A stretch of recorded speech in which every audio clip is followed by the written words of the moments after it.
Well, hello, people of Defend the House, and welcome back to mine and Jameson's annual Top 10 Games of the Year podcast long talk thing.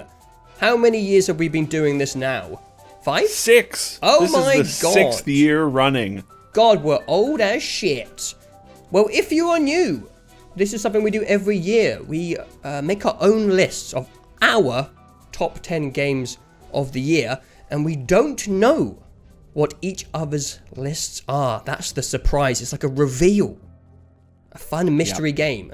And this year, like upwards of potentially 20 surprises in one could be video. 20 games. I honestly think this is going to be the most varied year we've ever done list-wise. I really do think that.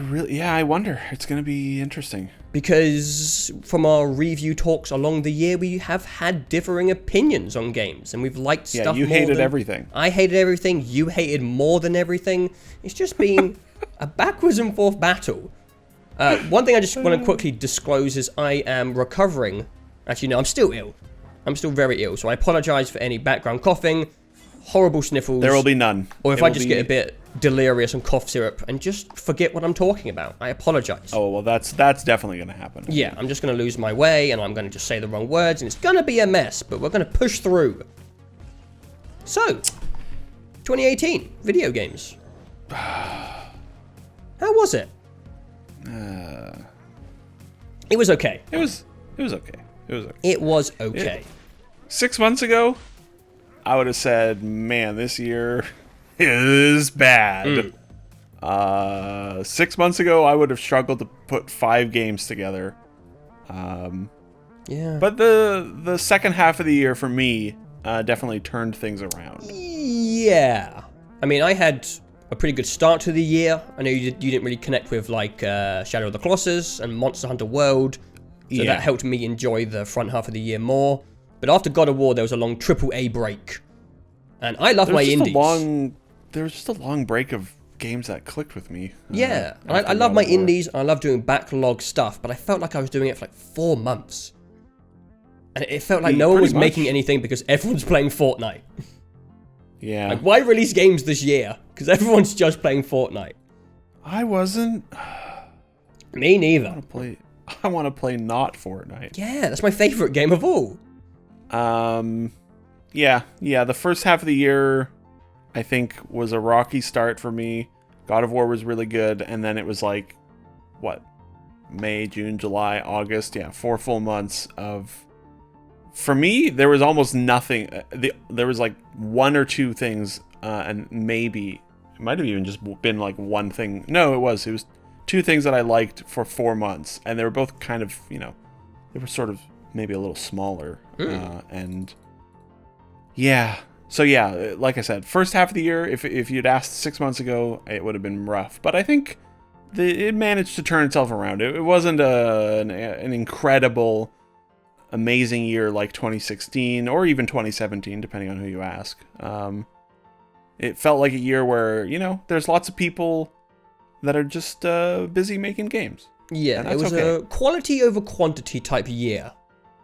Yeah, there weren't a lot, but the ones that I liked, I really liked. So that's good. There's a lot of good games. Like, just good. Yes. Not like incredible. There's a couple of masterpieces, but just a lot of good stuff. Because I realized in the bottom of my list, I was really struggling. Because I could have put one of like 6 games. Especially in position 10. Yeah, position 10 is honestly like the throwaway position at this point. Yeah. It's just roll a dice, pick one of these things, and go with it. I think one thing I also want to say is we are not Smash Bros players. We don't play Smash. Just want to put that out there before people get mad. We don't play Smash Brothers. Done. People know. We could have also said we're recording this only days after Smash came out, which, it's not that much of an exaggeration. Yeah, but I'm never going to play it. I'm never. Not me. Not for me. I don't like not wrestling. Fighting games. Close enough. Oh god, this is going to be a long couple of hours. Also, I hardly even touched my Nintendo Switch this year, and that bums me out a bit. I was in the mood for some, Nintendo had a good year last year, and I liked the Switch last year, and then this year I was like, I think there were like 3 full months where it was unpowered and sitting untouched. Poor little guy. Whatever. I use my I bought Switch quite a Captain lot. Toad the other night, and I'm just gonna comfily play that for the next week, Captain Toad's alright. Yeah. It's comfy. It's a baby game for babies, but that's fine. I'm in the mood for that. Yes. Yeah. You know, that's okay. 2018, you're all right, girl. it was alright. It had some alright. great hits. Yeah. I thought I would ask before we begin, were there any changes you would make to last year's list? Because it has happened more than once in the past. Yes. Where profound mistakes were made, and that only came to light after a great time had passed. Yeah, that was my 2015 list, where my number 1 changed in 2016. Oh, yeah. Because I hadn't played Tales from the Borderlands, and it was fucking fantastic, and I liked it more than anything else I played in 2015. 2015 also might be my most egregious mistake, which was putting Fallout 4 on my list instead of, I don't know, literally anything else. Yikes. Well, you wait till today. It's going to get even more awkward. Wait, what? Oh, no. Wait, what? 2017 list. I don't think so. I think I'm pretty happy with my list. Seeing Horizon up where it belongs. No, I'm sticking with my 2017 list, unless I'm forgetting anything, which I probably am. I would say the only thing for me, I wouldn't change any of the games on my list, I don't think. I might just reorder things ever so slightly as a year has passed. Like, I like Prey and SteamWorld Dig 2 even more than I did last year. You put SteamWorld Dig quite low, like 6, 7? I did. I don't know why. Like, I put it down because I was like, this is like, it's like a perfect game, but, you know, it's just sort of, it lacks that. I don't know. I don't know. I don't know why I put it low. I should have put it higher. SteamWorld Dig 2 is amazing. It's a perfect, beautiful, sweet, amazing video game that should have been 1 or 2 or 3 spots higher. Yeah. But that's okay. Yeah, it was. With hindsight, I might have rearranged things a touch, but I am happy with last year's list. Okay. I think the last thing is this year we are actually predicting each other's lists. I'm not going to say them out loud, not going to put them on screen, because I don't want to like maybe tip the audience to know what might be coming up. But I'm just going to, as we go along, just make little notes. Like, I guessed your number 10, or I didn't guess your number 10. Yeah. Just a little fun. We'll see who gets the most by the end. Maybe we'll both have 0. Actually, I don't know. I didn't really order yours so much, but... You cheater! That's okay. I was also going to say, regarding your list, I am very curious about some things. Honestly, I have no idea. Because even when it comes to the top 2, there's still an argument for the placement of number 1 for those boys. And I'm not going to say them out loud, even though it might be obvious. No. You and I know what we're talking about. Yes. There really is an argument for those 2 to be number 1. Both ways. And I don't know. I think it's possible you have a not 2018 game on your list. Like, I wouldn't be surprised. I don't know. There's one in particular that stands out in my mind. Not 2018. That I don't think it came out in 2018. Oh, God, have I fucked up? You might have. I hope not. I don't know. It's just, I know you liked it, and, I don't know. Wait. There are no rules. We should specify. I mean, there are no rules here. Like, it says best of 2018, if, whatever. That, you can put, if you want to put DLC on the list, go for it. If you want to put a 1992 video game on your list, who cares? I try and this year. Yeah, I try and stick to the rules. Yeah, I mean, so do I. Like, Because I like it. It's fun to really put my own perspective of 2018 in a top 10 list and see how how the year played out in my mind. Yeah, I haven't really bent the non-rules. But, if it can happen, and it certainly has in the past. Like, I put, Blood and Wine on my list, or... Yes. There was something from the year prior that I put on the current year list. You put not for this year. Deadshot on your list last year. One Shot. Yeah, I think there was something else as well. One Shot came out like a week before 2017 started. So that but yeah, I mean, hey, it's your list. Who cares? This is very official, Jameson. It's canon. Yeah. Oh yeah, sorry, you're right. This is very important to a lot of people. Yes, you're right. To everyone. And at the end of the video, we're also going to throw out our honorable mentions as well. Yes. Because putting them in a comment. I don't know. Some of those games are more worthy more than a comment. Yeah. You know? I'm not going to talk about them in detail, but I'm just going to list them off. No. Games that I thought were cool. All right. Well, it's only been 20 minutes. This is going to be a 3-hour video. Nah. Who's starting? Fuck, I've already forgotten. It's me. Okay, you are starting. You started last year and your first game was Cuphead, yes. Okay. I'm remembering now. I'm looking. I'm ready. I think I can speak for you when I say this as well. Number 10 is just... It's...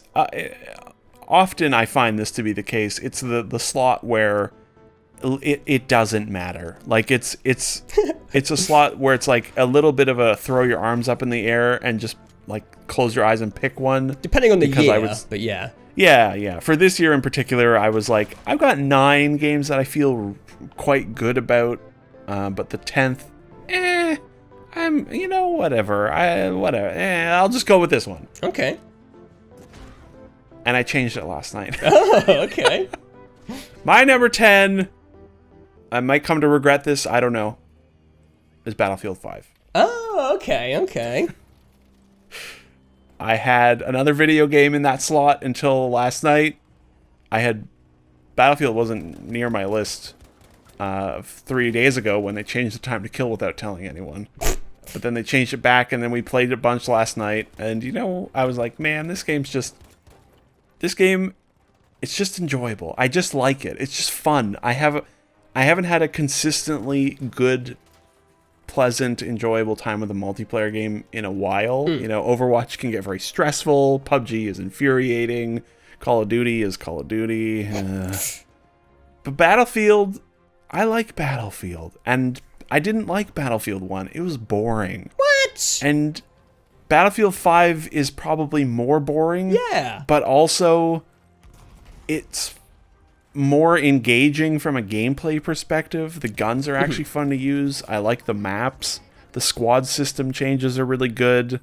And I've almost pretty much exclusively just played it with, one or more of the other gentlemen.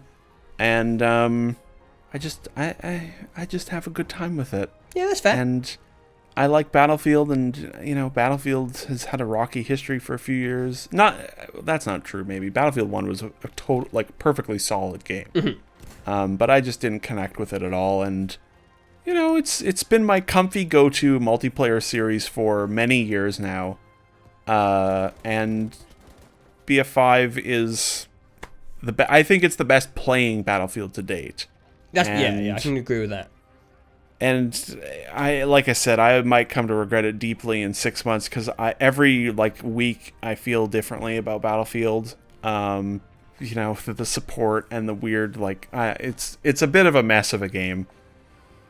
But it's at number 10, so who fucking cares? Yeah, it's Battlefield. I played it last night. Obviously, recent bias to recent experiences can affect these lists, and I've played 20, 25 hours. Every single game I've played has been very enjoyable, and that's more than I can say for a lot of multiplayer games that I've played over the last 3 or 4 years. So that's a fair choice. So I guess congratulations for sneaking onto my list. Maybe you won't. Maybe you will sneak off my list when we do 2019's review roundup, and I say, whoops, that was a mistake. Well, talking about games that aren't really that interesting. Yep. My number 10, Sea of Thieves. Hey, you know what? Yeah. That makes me feel better. Because Okay. we both picked games that are kind of, maybe a little questionable. I just want to say Sea of Thieves is lucky to be at number 10. Because the games below it, I'm looking at I've gone up to 15 on this list. Yeah, me too. The honorable mentions. I'm looking at all my honorable mentions, and I'm like, oh, I'm so sorry. I'm so sorry, you beautiful gems. But even though Sea of Thieves is supported quite poorly, in my opinion, the direction they support it, we've talked about this in the podcast, is very strange. They just seem to be making new areas and events and adding 0 new quests and 0 new ways to interact with the PvP, which I don't really understand, especially when you're watching something like Fortnite happen this year. Just look at the people. Never mind, we're not going to get into that. But I can't take away from the amazing times we had during the early days of Sea of Thieves, when it was all fresh and new. It was the most fun multiplayer game this year, if you look at like single experiences. The Megalodon battle, some of the stuff with the Kraken, and just general shenanigans with other pirates we met on the sea. And, you know, the early days of PvP when it didn't get a bit stale. The first couple of pirate ship fights were really something that I will remember for a long time. Also, it's gorgeous. Amazing color palette, amazing water. And, you know, sea shanties with your friends. It's a good time. It's got a great mood. Yeah. Yeah. It's just so thoroughly pleasant, I find. Yeah, it just hasn't grown in the way I think it should have. Yes. Which at this point near the end of the year has left me a bit negative towards the game. Yeah. But that doesn't deduct from the fun I had. So I'm glad you put it on your list because I had a blast. It is not. Yeah, it's not on mine, but because it's not on mine because of the last two sessions. Honestly, like if we had had a good time with it when we played it a few weeks ago, it would have probably just gone on to number 10 for me as well. Yeah. Because the highlights of it are so high. But yeah, like you said, it's just they've got the ship pointed in the wrong direction, if you will. Sea of Thieves has a special place for sure. Yes. And I'm happy to see it represented in some form here. Yeah, number 10's a good spot for it. I'm happy with it being there.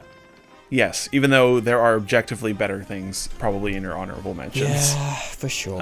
For sure. But that's, you know, it's still an honor to be mentioned. Yeah. Number 9, I would say everything on my list from 1 to 9, I feel confident and strong about. The number 10 slot is just a throwaway, like I said. Yeah. I don't know if this should be higher or not. Ooh, okay. Number 9 is Dead Cells. Oh, wow. Number 9. Holy shit. Okay. I did not get that right either. Were you expecting it to be higher or lower or not? I had it at number 7 on your list. I probably had it at number 7 at one point as well. Okay.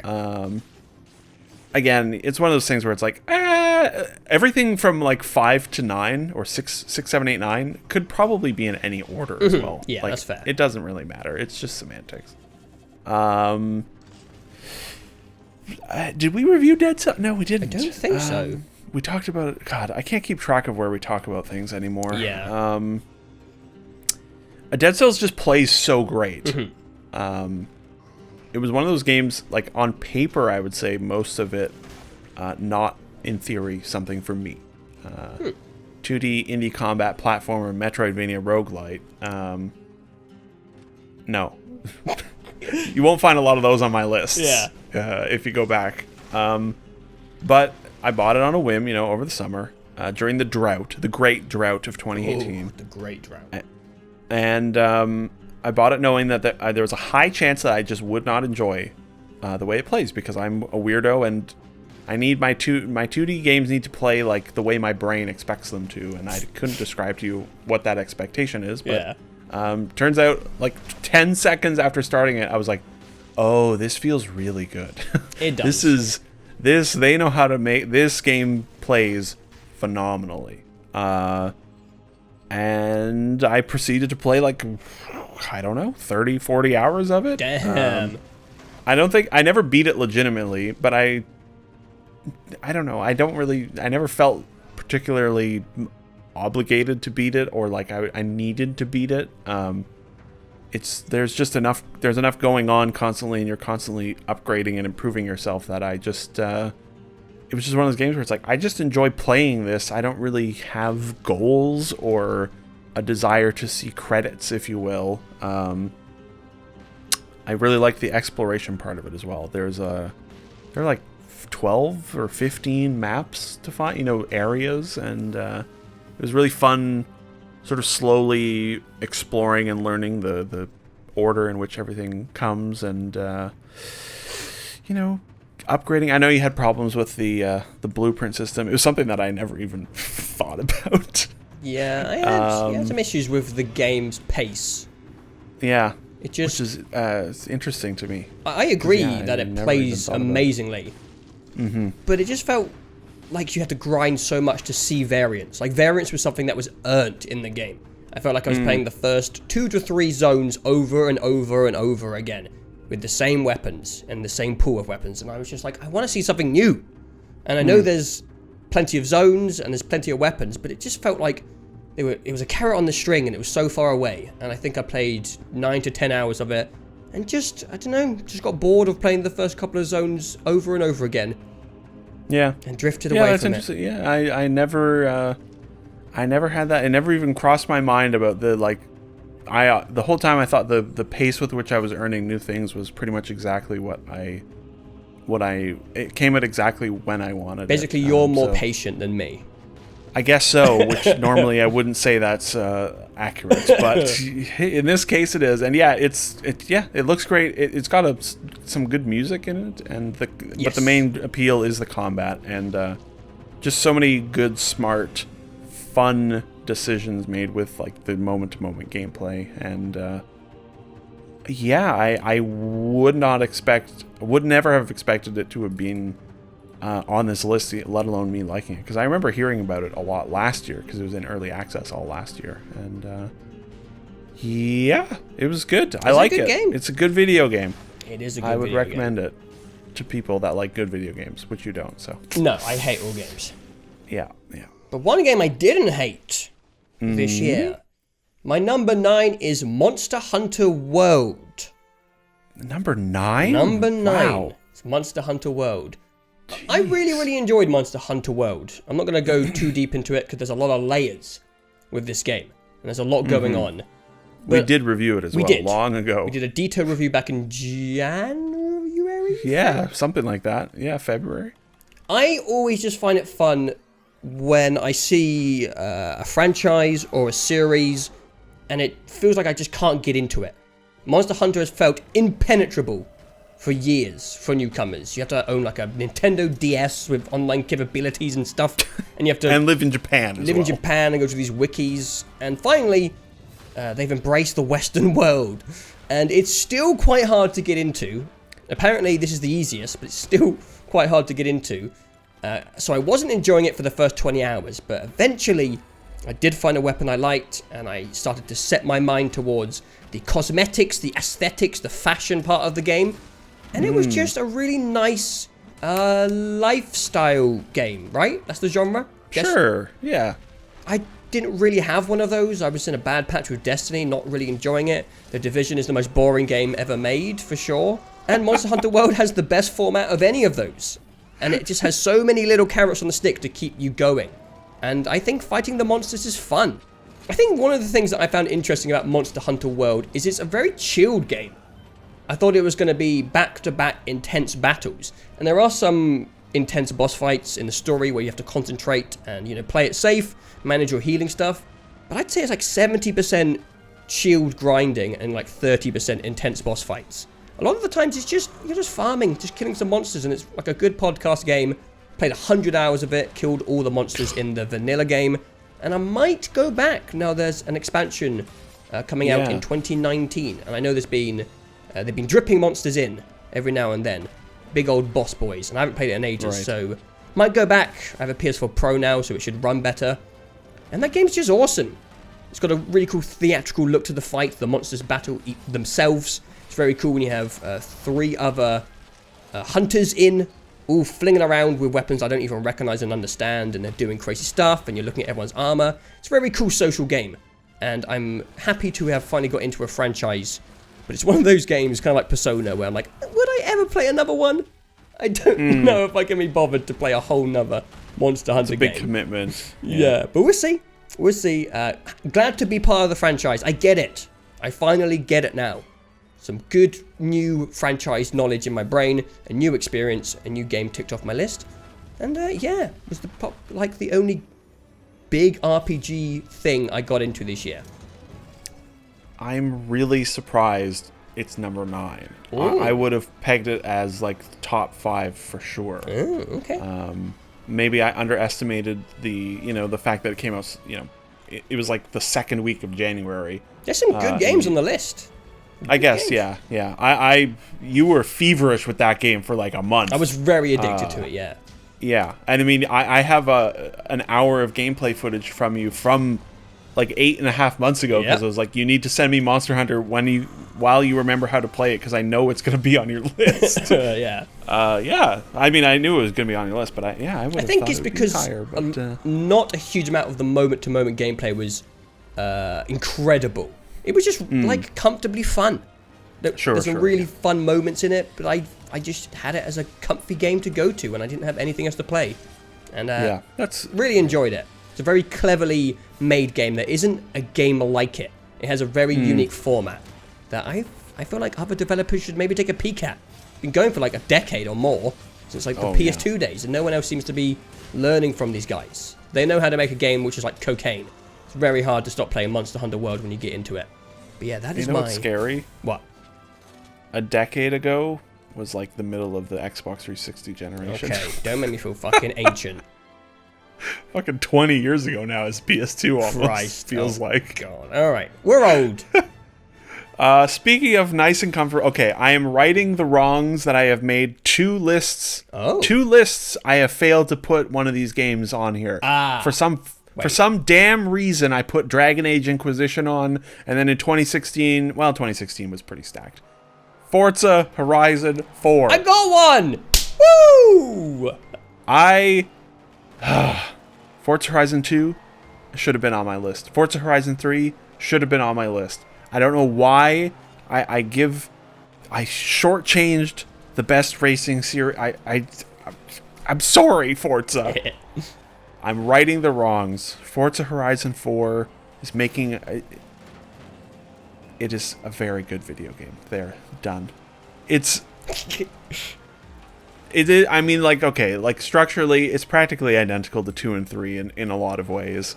And this is half on here to, like I said, make up for not putting 2 or 3 on my list when they should have been. But 4 is probably actually the best of the series. It's an exceedingly comfortable game, which is nice. It's a ridiculously well-made game. Every time I boot it up and play it, I'm sort of like truly amazed at how slick it all is. In that regard, I think it might be one of the best made games I've played in a long time. I think there are changes to some of the format were really smart. I like the story, the sort of quote-unquote story quest lines that you can do where you just like, I gotta race these 10 cars. They're really fast, you know? And they just sort of put enough of a little... There's a good amount of variety with the content in this. It's very well balanced a little more, for varying degrees of enjoying racing games. Yes.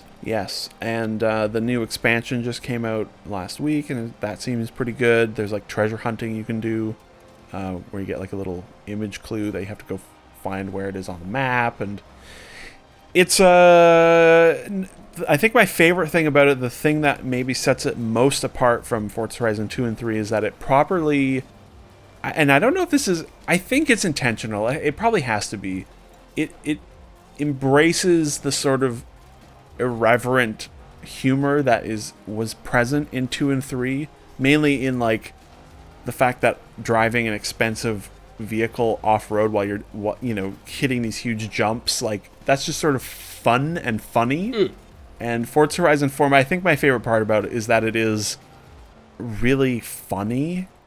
And it's not like it's trying to be funny. It's more like it has these things in it. It has these choices that you can make when you're playing it to make the game funny. Which is to say that, like, when you go to a beauty spot and you get this nice pan across the English countryside, and then my lady character is flossing in front of... a giant Range Rover that is decked out in Monster Energy drink branding.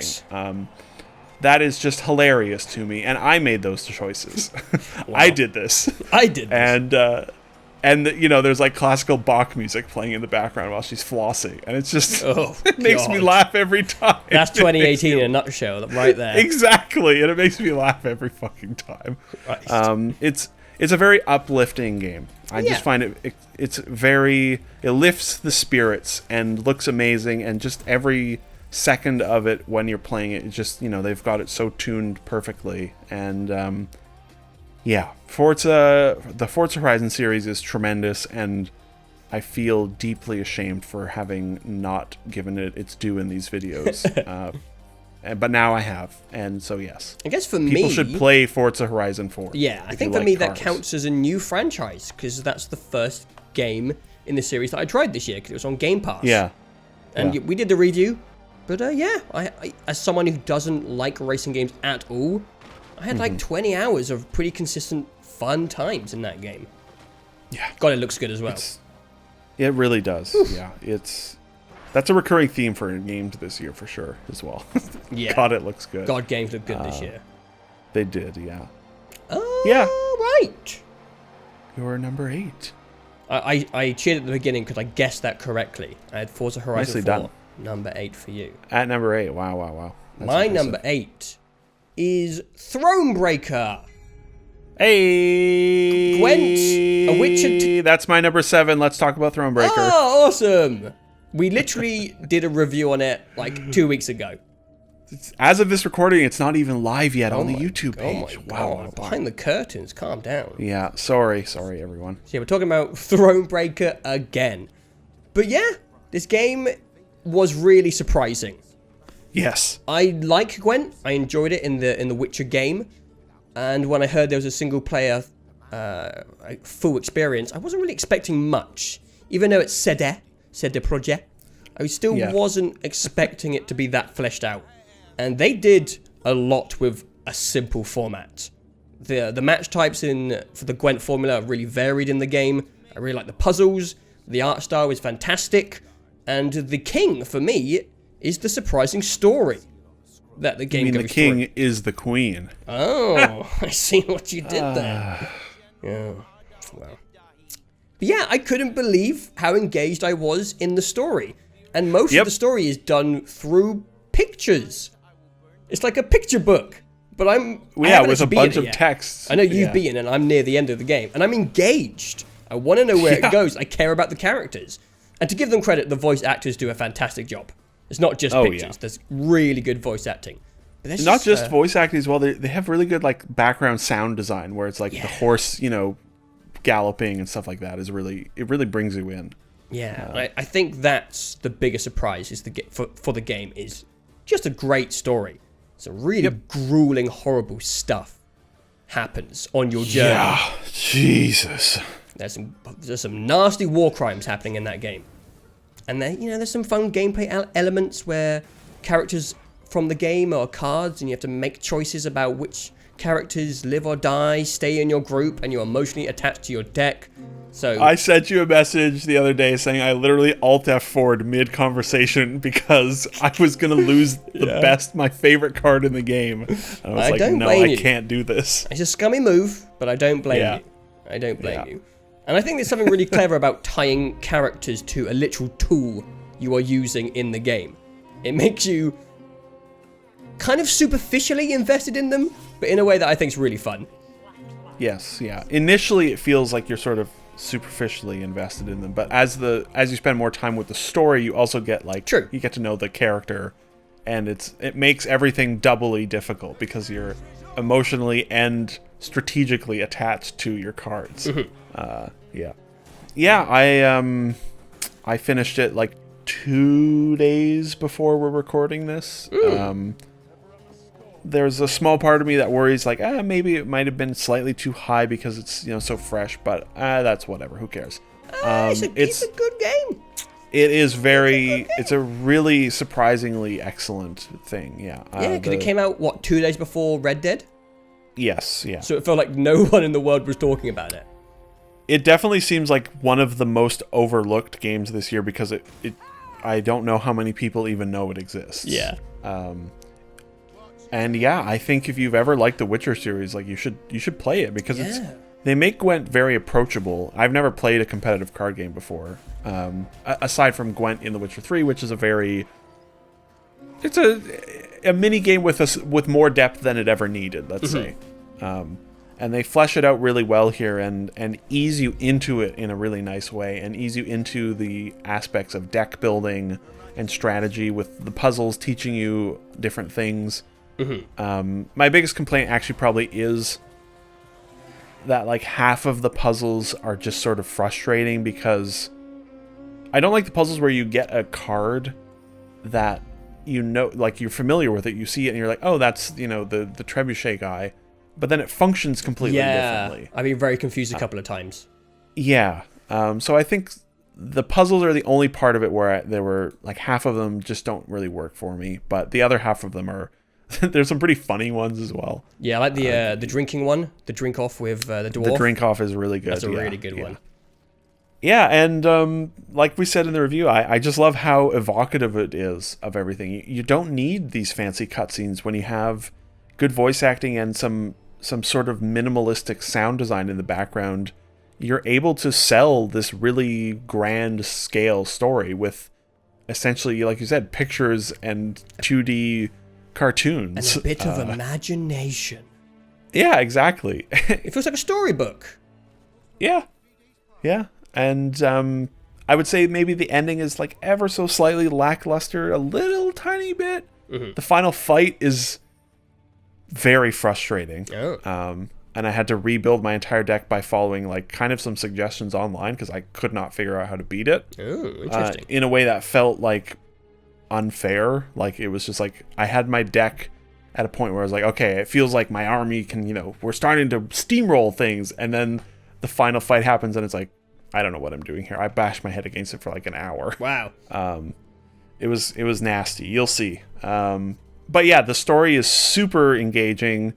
It goes some very, very miserable places at times. Oof, yeah, it's depressing. I think it has some of the all-time best / most difficult story decision making you have to do. Especially the further in you get, the more attached you get to everything. And they throw out like little decisions that you have to make probably like every 10 or 15 minutes, it feels like. And every one of them, after like the first 10 or 15 hours, every one of them got me sitting there being like, if I do, I don't know, this is, and they appropriately, label it with, you've chosen one evil for another. And there were so many choices where I was like, oh fuck, these are both, oh man, I don't want to make either of these decisions. I would be interested to have a look behind the curtain and see what the ripple effects of all these choices are. Because it feels like people are commenting on choices I made like 10 hours ago, and that they are having repercussions later on in the game. And I don't know if it's just like, cloak and mirrors and just clever illusions, but it seems like your choices have a lot of rippling effects in the game. Yeah, I mean, I think a lot of the companion cards there are like upwards of a dozen areas or ways in which you can lose them. They tweeted out yesterday that like there are 11 spots where you can lose Ike. Like, Jesus. There are apparently 20 different endings. I saw like 8 of them or so. I looked them up afterwards. Wow. It's sort of like The Witcher 3, where it's like, here are the different ending world states in a way. It feels like one of those games where the story is just sort of tailored enough to you that it feels like it's unique to you. Where it's like, my relationship with these characters and the cards are unique to me because it's the choices I made. Yeah. And it was very compelling. It was interesting talking to you while you were playing it, because you were like, oh, how about that person dying? And I was like, wait, what? He dies? And you're like, yeah, a chapter ago. And I was like, oh, he's not dead for me. Yeah. I was like, wow, there must be a lot of alternate paths in that game. Yeah, I think there are. And that's cool. I just would have never expected them to do so much with a competitive card game RPG thing. Yeah, it's impressive. I remember back in the day when Hearthstone, I think they're still doing it, they have little single-player campaigns, and they were always kind of laughable when it comes to like the artificial intelligence. It was always terrible. Oh, but yeah. No one's done it this well so far. Yeah. It's a single-player story RPG campaign from a card game, and it's really good. And it's really good. It's one of the best written things of the year, I would say. And yeah, I like it when people mess around with formats. That's the thing I get really interested in. What can you do with a video game under a specific genre? And this is a really good example of that. Yeah, it turns out you can do a hell of a lot with it. If you're creative. Yeah, good job, CD Projekt. I would play another one. Yeah. Maybe not immediately, but I would play another expansion game of this style. And I don't know what you could do with that, but I don't know what story you could tell, but if they wanted to make another one, I would be there. Yeah, it was a really nice surprise. I didn't have much hopes for it. And I barely touched it because of Red Dead. And it's one of those things I just went back to. I was like, holy shit. I found it really hard to put down.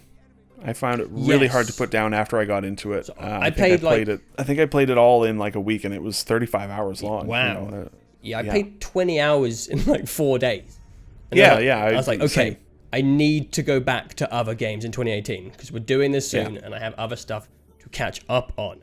And talking about going back to games I missed, a game that I recently went back to because I missed it was Celeste. The best man can get. Joe? Yes. Well, it's your number 7, right? And I just did my number 7, so my number 6 is Celeste. Oh my god! Well, this is pre-planned. It's all rigged. The best a man can get. Celeste, turns out it's pretty damn good. Now, for some reason, for me, I didn't really connect with the first couple of chapters as much as I did with the second half of the game. I'm not sure why that is, but even going to the B-sides and replaying some of the elements in chapters 1, 2, 3, the only one I really like is I'm going to call it the space bubble, the one where you zoom out of. I think that's a really cool mechanic, but the game really started to click around halfway through. They start to add almost puzzle elements, Zelda dungeon-esque exploration into some of the level design, and I absolutely loved the second half of Celeste. I still do appreciate and enjoy the first half, but it just didn't, for some reason, have like the magic there for the first 3 hours I played. But I'm now up to, 12 hours. I'm on the B-sides, and it's just a bloody brilliant platformer. It's cute, it's adorable. I love the color palette, it changes with every zone. I like the Mario-esque design where every zone has a different novelty in gameplay. I like the music. And apart from the diagonal issue that I've had, you watch me stream it, so you know that I've... Oh, I mean, everyone has that problem, yeah. Yes, it's an inherent flaw with the game. There's some frustrations with trying to do diagonal jumps in the game where, like, under stress or, like, the small window of time you have, maybe your thumb isn't in, like, the specific place where it needs to be, and your brain wants to do one thing and the game does a different thing, and it can be very frustrating when you're in, like, a long sequence or on a difficult screen. But I'm not gonna take away too many points from Celeste because of that one issue, because everything else is pretty much flawless. I'm not really someone who's going to connect with the emotional, mental health storyline, but I know a lot of people did, and it meant a lot to people who played it. So hell yeah, good for those guys. The group who made it are adorable. I love seeing them at the Game Awards. They were a lovable crowd of people.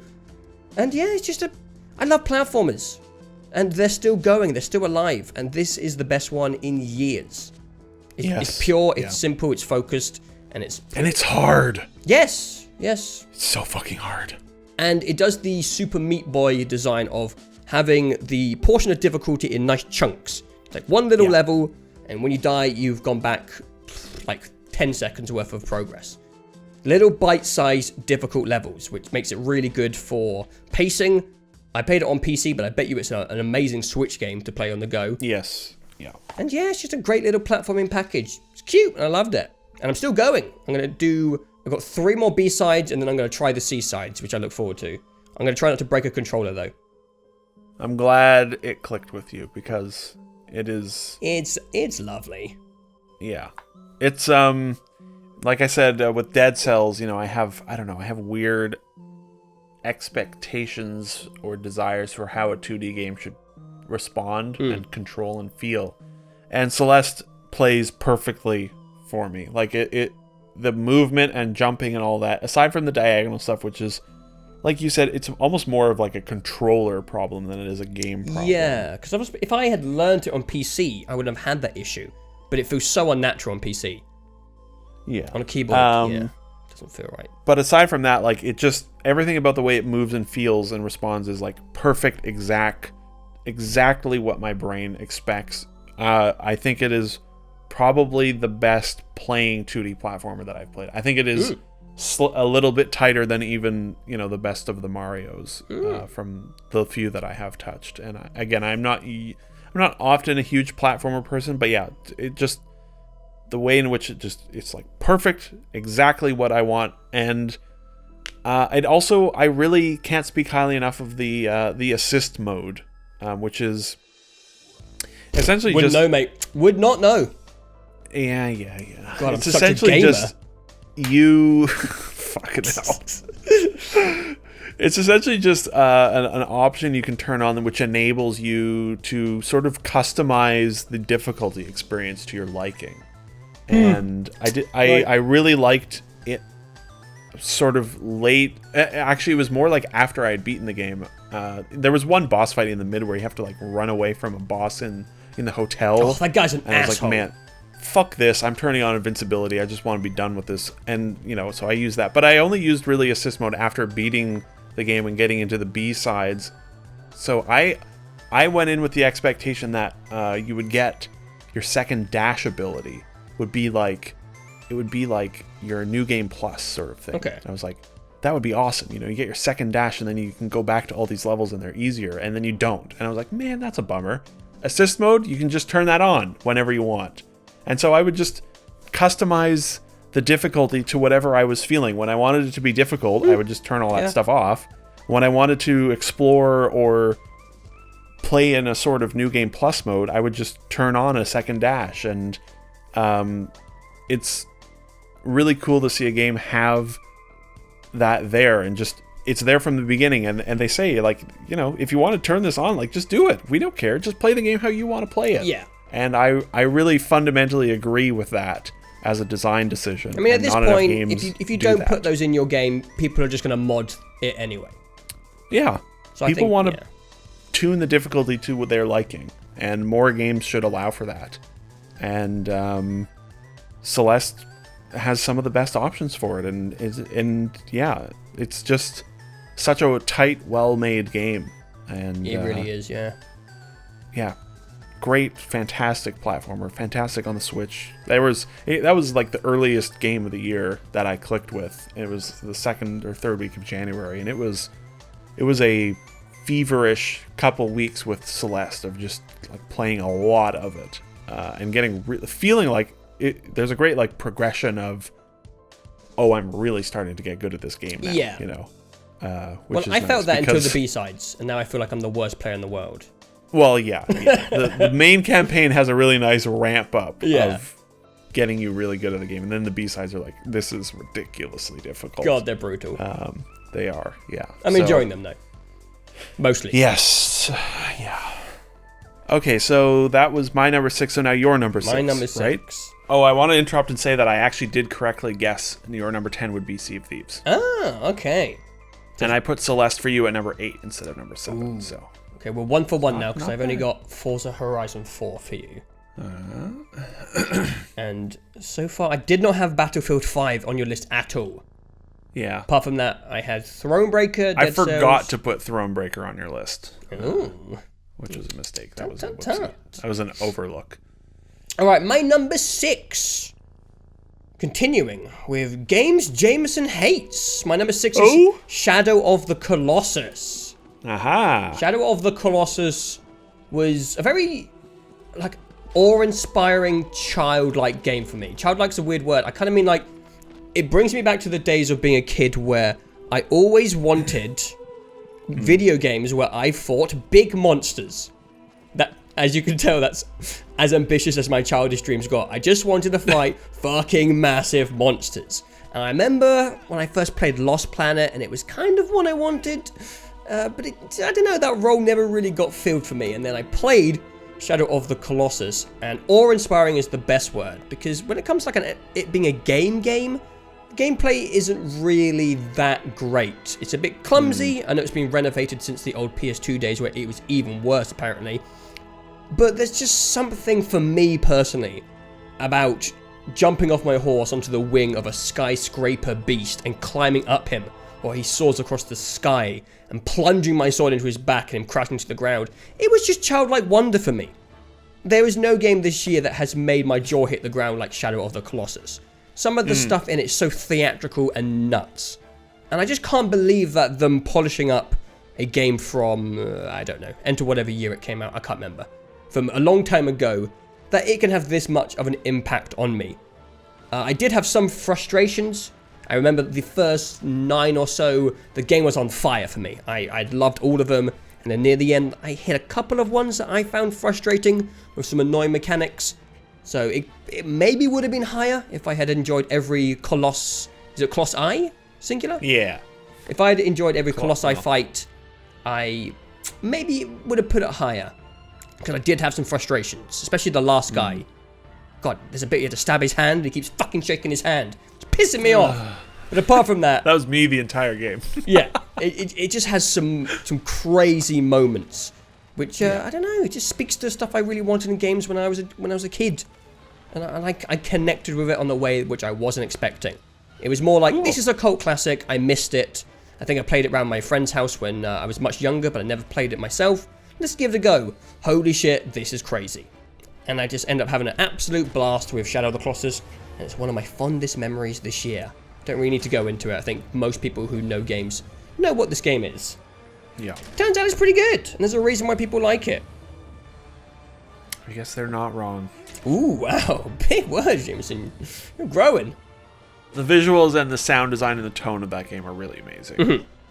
I will My say... favorite thing about it was the voice of the god that speaks to you. Yeah. I just love the sound of that voice. I will say I didn't really connect with the emotional side of the game. A lot of people are like, oh, you feel so bad when you kill the Colossus. I was like, nah. And Joe's like, just die already! Stab, stab! They're always frustrating to climb, so I'm like, die, you bastard, by the end of it. Yeah. And then I knew the horse, like, falls off the edge of a cliff, so I didn't give a shit about that. So I didn't really connect with the emotional stuff, but just the awe of seeing these great behemoths and figuring out how to climb them and kill them, I really enjoyed it. There's only one horse to love this year, and it's your horse. It's your whatever horse it is from from Red Red Dead Dead. Redemption 2. Correct. All right. Well, I had put that at number 5 on your list, but it was number 6, so I'm going to count that pretty close. Pretty close. So now we're into the top 5. Top wow, 5. We're only an hour in. My God. I think it's because we did review nearly all of these games across the year. We were good about reviewing them this year. So if you want any detailed conversations of specific games, we'll put all that stuff. We'll put a playlist link down below to all the reviews we did this year. Yeah, we reviewed the vast majority of the games on my... So far, we have reviewed all of the games I've talked about. Wow. All of them. Wow. All 5. All right. It's time for the big guns. Ooh. Number 5. And it's a game with lots of guns. Destiny 2, baby. Forsaken. I had that at 6. Last year I said I should either never put Destiny on my list again or I should put it on every year. And we're looking like we're going with the latter. Look, like you said, in January, well, even when we did our review of, or our top 10 last year, which it was on, my top 10 last year was number 9, there were already problems. It was well known that there were problems, and the game was just sort of boring, and it was starting to get they were beginning the darkest period in Destiny history, which was December through March of this past year. And like you said, Monster Hunter, when it came out, it was like, ooh, Destiny sure is in a bad place. No wonder Monster Hunter sold like crazy. Yeah. Everyone's in the mood for a good video game, which Destiny 2 was not for a while. And they went from the lowest point in Destiny history to finally making the Destiny game that I've been wanting for like since Destiny came out. Forsaken wasn't the beginning of Destiny 2 getting great, but it was definitely, it was the main dump of great content. Yeah. And it finally made Destiny the way I wanted it. I remember very distinctly in the first 2 or 3 weeks of Destiny 1, being flabbergasted by lots of it, but then being very hooked by the world and the gameplay, and then the idea that there would be new things to do every week. There was the raid that came out in the first week of Destiny 1 or 2 weeks after, and then there was like some sort of thing. There was like a single PvE event that happened. The Queen. I don't even remember anymore. It was so long ago. And I was like, man, if they're going to... And then, a week after that, it was like, here's Trials. Here, a week after that, here's Iron Banner. And I was like, wow, if they're going to be, like, doing new things every week, like, this game's going to be amazing. And then that was it, Mm-hmm. They did those 3 things, and that was it. And then there was a year before they got Destiny into a good place. And even The Taken King, as tremendous as it still was built more in the mindset of... which Bungie has had really up until this year, which is, hey, we're fine with you playing this game for 2 or 3 weeks whenever the DLC comes out and then putting it down. That was how they were designing their game, which was a mistake and not the way that people wanted it to be built, I think. Yeah. Not the way that I wanted it to be built. Not that I need to play Destiny, not that I need Destiny to be my only game that I play, but... Some people do. Sure, for sure. But like most weeks, like once a week, I will be like, I could play some Destiny. Yeah. And for so many years now, it's been like, well, there's no real reason to because you've done all the DLC stuff. But then Forsaken came out and it made it so that every week there was new stuff. And the first, it was, I think, about almost 7 weeks before I had finished Forsaken. Yeah. It took me 7 weeks until I had done the raid and gotten to more or less the highest level, and then I'm like, okay, done. I can put it down for 3 or 4 weeks. And every week it was like, the Dreaming City was changing, and then the raid was beaten, and new strikes unlocked, and then the 3-man mini raid Shattered Throne thing unlocked, and it's the best that Destiny has ever been, and, I've said it for too many years now. Destiny is a game that I love, but I also hate, and, it's been a difficult to be a Destiny fan for a long time. Yeah.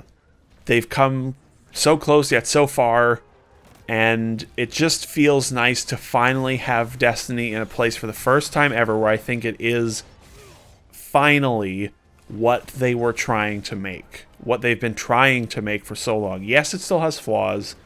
Yes, there are still ways in which it could be more friendly. But for me, it is finally what I want it to be. And Forsaken got me more into Destiny than I have ever been. Mm-hmm. Maybe, playtime more or less equal to when I was with The Taken King or so. But just the excitement every week when it's reset week, and it's like, well, what's new this week? And there was lots of good... I don't even want to... There's lots of good lore in Forsaken, and I like the lore in Destiny. Okay, don't laugh. Goodbye. Sorry. And yeah, I just... they finally did it. I'm so happy. Good job, Bungie. I'm happy for the Destiny community. Thanks, man. I don't think I've ever seen a community more mistreated. Maybe outside of PUBG fans.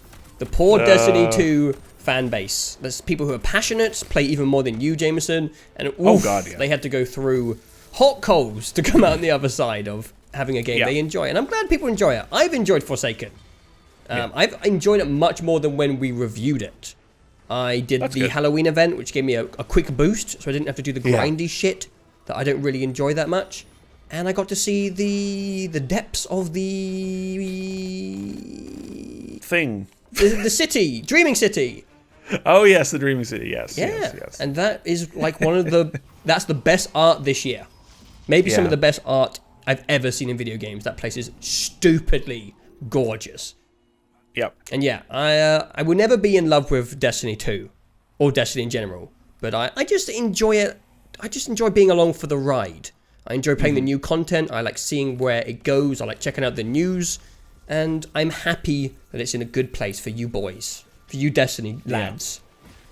And I remember saying it early this year, where it's like they need to knock it out of the park like they've never done before, because this game is on life support. Not the game, the series, the name for the hardcore people. Destiny was there was a point this year where I was like, man, I don't know about Destiny. I don't know that I can like this game anymore because they've been so incompetent.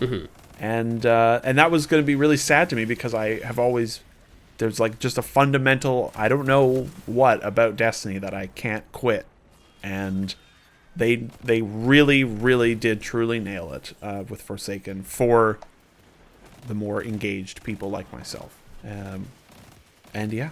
And also their raid team just keeps getting better. The Forsaken raid is incredible. And then the newest one, which I did last week, is like a really fun sort of 2-hour like Mad Maxi-ish thing with like some sort of light, like, I don't know. It reminded me a little bit of ODST at times as well, and there's lots of vehicle stuff. It was they that's where they're at their most creative, and they were getting better every year, I think. Anyways, we should ban Destiny from being. You should ban me from ever talking about Destiny again in these videos, because I will find a way. Freedom to I all. hope they can maintain it, because I think if Bungie was left to their own devices, they would, and they would be fine with it. But the news recently about Activision being unhappy with Forsaken sales, it's like, oh fuck, Activision is going to come in and ruin this all, aren't they? Monetization. Anyways, we'll see. But it just feels nice to finally have Destiny be good again. Yeah. Or good for the first time. I don't know anymore. What a god. I'm looking at my list prediction for you, and I'm just doing some deductions. I don't think my next game is on your list at all. Give it to me. What is it? My number 5 is Spider-Man. Oh yeah, Spider-Man. I don't think Spider-Man's on your list at all. Anyway. It is not. Okay, so I had Spider-Man as your number 10. Battlefield 5 above Spider-Man? Really? Alright, it's your list. It's your list, alright, fuck, you know. Like I said, I might come to regret it. I don't know. Spontaneous decision making. I'm not bothered, mate.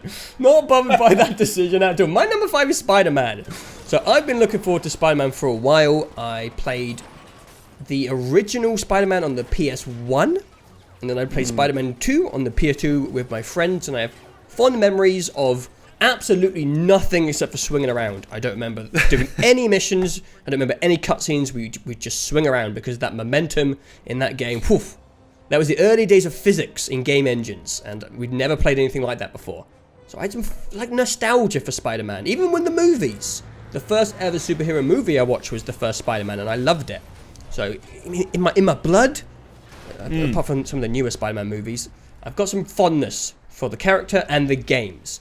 And I think Insomniac are just a fun company, and they just did a killer job with Spider-Man. The swinging and momentum feels fantastic. I really like the combat system. It looked a little bit like a copy and paste Arkham system, but I think they added enough stuff to make it feel like its own beast, and I really got into a good flow with that combat. I really enjoyed the story. I didn't think I was going to. And I pretty much just enjoyed everything about the package. I thought the game looked phenomenal. There were certain things that have pushed it down on my list from being up with the big boys. There's a couple of downsides to the game. Mary Jane stealth stuff is a little bit shitty. And maybe a tad oversaturation of side activities in the open world. Bit of a ubification in certain points. It feels a little bit Far Cry at times. I did like a lot of the side quests. But some of them, like the black cat and the pigeons, is like, don't really need all of this. Didn't need so many out. Anyway, just maybe a little bit too much in that department, which just didn't like put it up with some of the best of the year. But Spider-Man delivered for me. It was the first game I played on my PS4 Pro, you know, in my lounge on the 4K. And oof, she looked good. She looked good. And I just think Insomniac did a really good job with the cores of the game. The combat, the flow, the way he moves, the looks, and the story. A few weak points, but apart from that, again, we reviewed it and talked about it in detail. But they did a cracking job. It turned out my favourite Peter Parker of all the Spider-Men's Oh, 100%. Yeah. Ever portrayed in movies or games. I actually preferred it over Homecoming. This was a better story than Homecoming, by far. Oh, yeah. Yeah, definitely. Which was it was a really good story. That the storytelling was so surprising to me and so excellent. Yeah, that's probably my favorite aspect of it, is just how well told that story is. Yeah. Even if it takes a little too long to get going, like it's really, really good in the last like third of that game. I have started dabbling into the DLCs, and they're not so strong gameplay-wise. Weirdly, they have fantastic cutscenes, like the best in the game, like really exciting. But gameplay-wise, it's a little bit copy and paste. So the DLC isn't like the highest way to end this experience for the year. Kind of wish I hadn't played them. maybe that's a bit harsh, but I really, really enjoyed Spider-Man. I had a lot of hype and expectation, and it delivered pretty much on all fronts and a bit more in other fronts as well. I'm glad. Love me some Spooderman with it. Yeah. Excellent. Yeah, I'm glad that's another one of those games where it's like, yeah, this should definitely be on someone's list here, because it was quite a very solid game at the very least, you know. And I think I've talked about, you know, I just, my brain is stupid and confused me all the time with the combat because I was hitting the wrong buttons because of Batman. How is that still like indented into your brain after all this time? I don't know. Like, I haven't played a Batman game when was Arkham Knight? Like 4 years ago? That's some powerful long-term memory. I know. That's okay. Spider-Man is a very solid game, and I'm so happy that Insomniac has like, they've made so much money, and you know, they're gonna make another game, and it's gonna be even better, and they deserve it. They're a very good studio. Yeah. And Spider-Man is very good. All right. My number 4. What could it be? I wonder. Okay, wait. What? I'm also wondering if we have more than the top 2. Maybe we have 3. I don't know. I wonder what lines up near the top of the list here. It's going to be very interesting. I know number 4 is not going to be on your list. I would be very surprised if it was. I know what your number 4 is. Number 4 is Hitman 2. Uh-huh. Once again, Hitman 2, we reviewed it? Yeah, like a week ago. Sure, yeah, let's just go with that. Once again, the video's not live yet, but, you know, whatever. It will be when you hear this. Hitman 2 is so good. I just love the you know, I feel weird saying all these. I don't really know what to say because the review is very fresh in my mind. I feel like I covered it all. Yeah. I just have had such a good time with it, and I love how video gamey it is, and I love the weird sort of trial and error puzzle nature of it, and it's hilarious. It's the funniest game of the year, I think, and I just have a really tremendous time with it. And I'm so glad that I clicked with it and understood it. You know, not that I didn't understand the appeal of Hitman 1, and not that I didn't like Hitman 1. I had a very good time with Hitman 1, but I properly got it with Hitman 2. I'm happy to see it represented somewhere on the lists. Yes, yeah.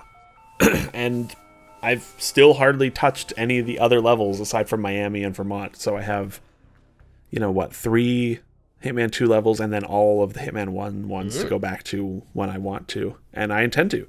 I really look forward to seeing the extent of Paris and Sapienza in a way that I never properly did, and it's such a good, smart, unique game. Like, I know that obviously Hitman 1 from 2016 is pretty much identical, but no one else is making. There are no games that I know of that are doing what Hitman is doing. No, yeah. And it's a very, very unique, fun, clever format of a game, and it's very strange. It's such a weird thing that it's you could play it, where you just do each level once, but it's really this bizarre puzzle game in a way, and I just had a really fantastic time with it, and I don't know what else to say. It's very good, and I like it a lot. The end. Don't make me laugh. Sorry. My body can't take laughter at the moment. Sorry. It's too phlegmy. All right. The big boys. Number 4 from Joe. I think my number 4 is your number 3, which is... maybe I'm wrong. My number 4 is Return of the Obra Dinn. Yes, that is my number 3. Okay. That would have been exciting if it wasn't. That would have been very interesting. The Return of the Obra Dinn is the most innovative gameplay design of the year, I think. And it comes... Oh, I've forgotten his name. I feel bad. What's his name? Lucas Pope. Lucas Pope is on top of the indie world, in my opinion. Because Papers, Please was a hit, mostly, again, for gameplay, like, innovation. I think people did enjoy it, but it's a really kind of a glorified memory test, so I didn't really connect with the gameplay. But just from a design perspective, it was so interesting. I think that's why people connected with it. And I hope, over time, because it's been a busy season for games, so maybe people haven't seen Return of the Obra Dinn, but I hope people connect with Return of the Obra Dinn, because it is just incredible from a design perspective. Like, I'm so annoyed that he's so clever. Like, back-to-back games where they're like nothing I've ever played before. And when I was young, I was really into detective-based games. I really liked I don't know, just the idea of being a detective. I was a little nerd, I had books on detecting stuff. And this has finally let me live out that type of, I was going to say fantasy, that sounds a bit odd. That type of role of being a detective. And it's the best puzzle game of the year. It has the most interesting art style of the year, fantastic music. We went into more detail in the review we did recently, saying that a lot. We reviewed it literally a week ago. Yeah. But I think that my main points were best eureka moments from a puzzle game of the year. Yeah. And then my brain's gone dead. Just great. Just great. Exciting story. Some fun revelations. It goes in directions you don't expect. Just an interesting surprise that felt like it came out of nowhere. Thank God. I'm so glad I played it and then I told you to play it. I never would have heard of it because I still haven't really heard people talk of it. No. It's probably one of those games that slowly, like, very slowly over years just gets more and more attention. Yeah, I hope so. It's so good. Oh my God. It's so good. Like you said, the puzzle nature of it. I find the, like, audio-visual presentation to be the thing that really makes it stick in the mind, I think. If this game looked like Spy Party, you know, or something like that, I think, you know, the gameplay would still be really cool and compelling, but the visuals and the music really elevate it or make it stick in your mind, and I love that aspect of it. And I just, like I said in the review, it was sort of the game that made me be like, yes, people making indie games still do there are still people out there that will make indie games that deeply connect with me and my brain. Yeah. They're not all cutesy fucking donut counties. Some of them are the real good stuff that it's just like, hey, people out there making video games, some of them do have brains that are sort of stylistically inclined like mine, and that's cool. I love that era of history. I like East India Trading Company stuff and pirate ships and, you know, sea legends, and this game leans into a lot of that, which is really cool. I mean, pirates are just fun. Everyone likes pirates. Yeah, even though these guys aren't pirates, but you know, yes. Oh God, it's spreading. Hello. And I think it's probably my favorite indie game of the generation so far. Wow, nice. The closest thing it comes to for me is The Witness. It has this one focused design point, and it just doesn't hold your hand. Yeah. It respects your intelligence. It really, you have to be kind of intelligent to play this game, in my opinion. Yeah, you kind of do. God, it's really hard at times. I'm not even sure if hard's the right word, because it's just all about stumbling. Challenging. It's all about your intuition and puzzling things together. And there were certain things which I didn't even find. Like, you know, the cots, they will have numbers on them. I didn't realize that was like tied to the crew agenda.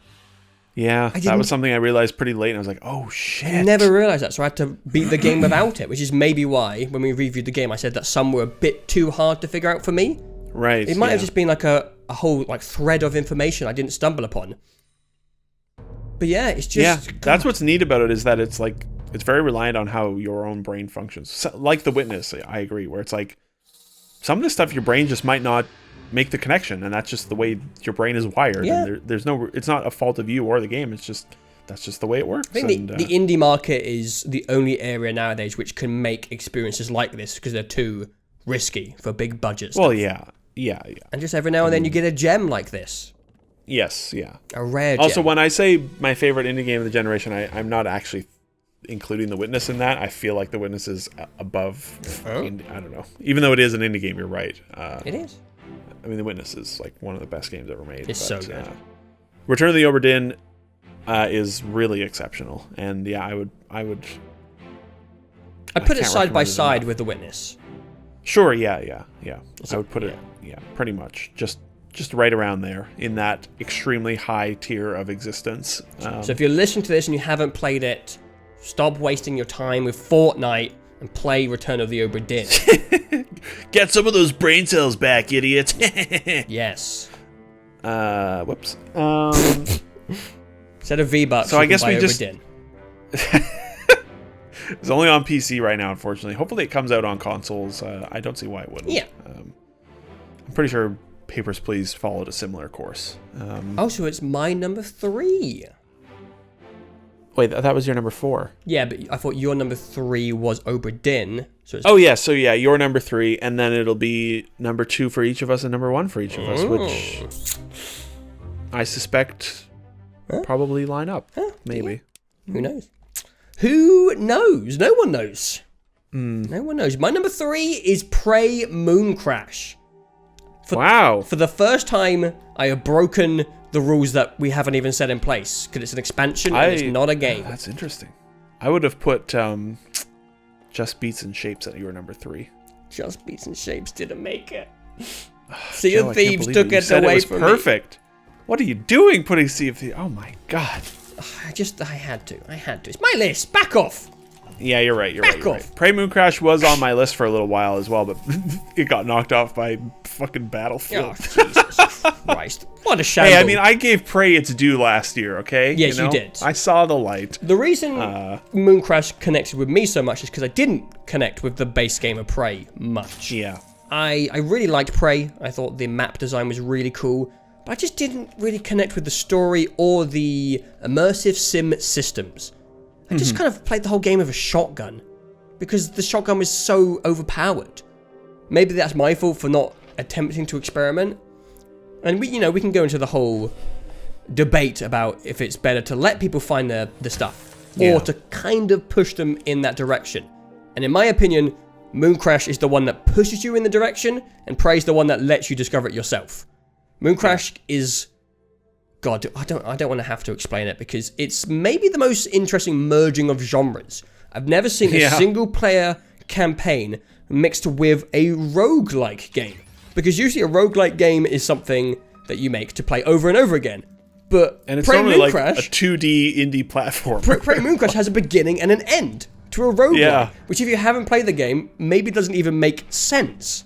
The format doesn't seem like it should work, but there's a story and there's cutscenes and there's a credit roll, but it's a roguelike where you're playing a simulation over and over again. And something about having a definitive objective. I mean, like, in all the Binding of Isaacs and stuff, your objective is just to beat the game.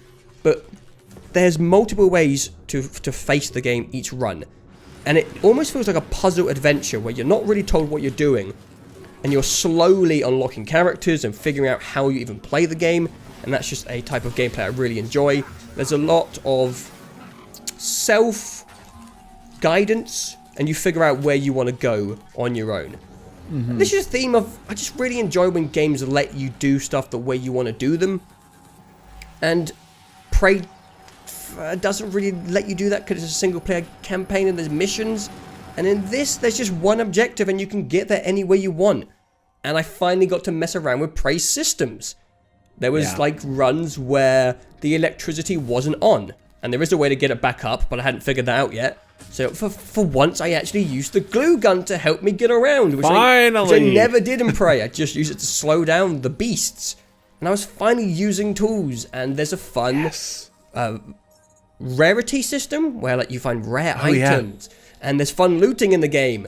And Get that exotic shotgun. I mean, Prey is maybe one of the best looting games ever made. It's one of the games which makes everything valuable. And just having, like, special things to find is very exciting. I just love the general roguelite format in general. That's one thing I discovered this year. I don't really connect with roguelikes. Sure. Am I getting this right? And I really enjoyed the slow progression of roguelikes, of doing kind of the same simulation over and over. But this time I've got a big gun and I get to keep it. I get to keep it forever. It's not going to reset when I die. And I think I'm going to cut this thing short because I believe I could ramble about the fun like format and genre blending of Prey Mooncrash for a long time. And I think people should just try it themselves because I think it's better than Prey by quite a long way. I really think it's better than Prey. I sort of think it is also better than Prey, but I also sort of like the freedom of Prey, you know? As a piece of design, it is really rather brilliant. Yeah, and again, no one really talked about it, and it's just such a clever mashup of genres. Yeah. In a way which makes the roguelite genre way more approachable for people who aren't into it, and they could also give some developers who don't have as much money or budget a way to make their games, and but still have like a single-player campaign in it. I kind of feel like the Dishonored Deus Ex games would have been so fun in this format. My god, a Dishonored version would be so good because I never engaged with anything. I kind of wish all immersive sims had gone in this direction. It feels like they found it. They found the golden ticket for like budget and design and Too form. bad the genre is dead. And it's dead. Like all these franchises have died because no one bought them. It's like a post-mortem of like, we figured it out. This is how they should all play. She's dead. We figured out why he died. When it comes to like AAA budget games, this is my favorite format of a game. It's a weird genre mashup which I didn't think would work, and I finally got to connect with a game which I didn't connect with initially. I'm very happy. I loved Prey Mooncrash. Loved it. Oh, I did too, yeah. God, I loved it. It was the biggest surprise of the year, I think. Yeah, because I wasn't going to play it. I mean, I was like pissed when they announced it at E3 because I was like, no one wants this. Yeah, and I was wrong. I was like extremely wrong about it, and they really knocked it out of the park. And yeah, I wasn't even sure that you should have played it. Yeah, but I wasn't going to. Yeah. I can't remember why. I stumbled upon a video saying it was great, and I was just like, you know what? I'm in the mood for something a bit more AAA feeling. Maybe I played it during the drought. I can't remember. Yeah, it did. It came out in July, I think. Yeah. So it came out at a good time, yeah. It was bloody brilliant, and it's like just long enough as well. I think it's like 15, 20 hours. It's just, oof. Yeah, 15, yeah. The pacing of every run is quite nice. I think the only complaint is I don't like the medical system where you can break a leg and you can't walk. Yeah, it's sort of annoying. I find that annoying. And the Moonshark is there every time. And it's pretty bad AI-wise. I thought he would have been a fun variable. Like one run, you're like, oh shit, the Moonshark's here this time. But he's like always there. And you get pretty good at just skipping your way through that opening I mean, area. that's kind of part of the learning process of the simulation. You figure out what character you want to start with to best combat him. So I get it. It's just, he just got a bit tiresome. Like run 12, I was like, oh, for fuck's sake, the Moonshark's back again. Yeah. But apart from that, I loved it. I also wish that they had, I wish that they had done a grand final run where you know, because the last cutscene is like you crash land, you know, on the real moon out of the simulation, and I really hoped that it would have been like, okay, you've spent like 14 hours escaping the moon, you know this map perfectly. You're here for real. Now do it for real. You don't get to restart. Yeah. You know? Just like. That would have been an amazing, but whatever. That's a small thing. But yes, Mooncrash is really, really exceptional, and Arcane is such a smart studio. Like their level design, their systems design is so intelligent, and yeah, I'm very happy to see it on your list. I'm glad it's getting mentioned here because it is one of the better things of the year for sure. Oh, so good. And I love Prey. And I love Mooncrash, and I'm happy that you like Prey Mooncrash. Yeah, this is kind of like my Evil Within 2 of last year, where I was like, yeah, I'll give it a go, and ended up loving it. And that kind of like euphoric feeling of being like, holy shit, I didn't think I was going to play this, and now I'm in love with it. Really kind of solidifies a more positive memory for me, which sometimes leads to them being higher than other games like Spider-Man, where I thought it was going to be good, and it just was good. When I find those things, I don't know, they just get pushed up for me because they stand out. Well, unless something shocking is about to happen, I'm glad you picked a good Bethesda product this year. Wow. Hey! So what do we just have left? We just have our number 2 and our number 1, right? Yes, and everyone knows what they are. Just what order do they come Just in? what order do they come in? Should we just say that it's Red Dead and God of War, and then just say where we're going to put them? I'm gonna make a prediction here, and I'm gonna say what my number 2 is, but I'm gonna say it differently. I'm gonna say, okay, here we go. Are you ready? Okay, yeah. I think our number 2 is God of War. Okay, you do you? I think so. You can interrupt me if you want to, or not. I don't know. My number 2 is God of War. My number 2 is God of War.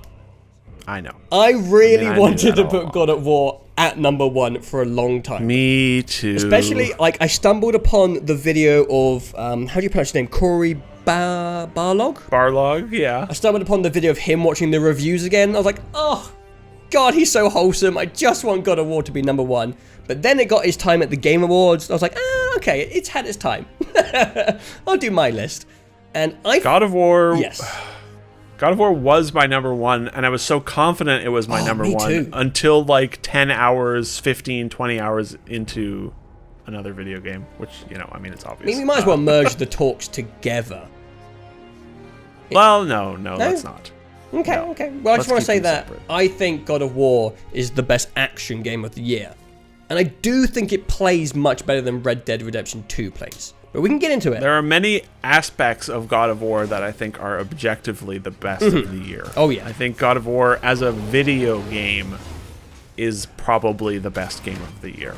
Yes. There was even a small part of me that thought, fuck it, screw putting a number 2, let's just have 2 number 1s and then a number 3. Ooh. I feel so bad that God of War isn't number 1 can't because believe it it's is number 2. so good. So good. It is so good. The combat, my favorite combat of the year by a mile. I don't like melee combat. I like the Batman games, and that's about it. Yeah. And God of War's combat is, I like it more than that. More than Batman, I would say. There's so much variety in it. So much you can do with it. So many builds. It feels so good. Everything is so hard hitting. The combat is so exceptional, and I would never have thought that. And it's so much deeper than I would have thought. The world design, like the structure of it, is brilliant. It's not an open world, but it's not a linear Naughty Dog game. And it finds this tremendous balance of somewhere in between.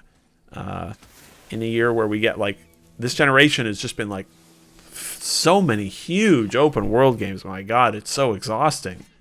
And we have the most exhausting one yet to talk about. And I just love how focused, and I just love the size of God of War. It's a size of game that I want more of, where it's 15 to 20 hour linear main campaign, and then a really approachable sized sort of open world area to do side content. Yeah.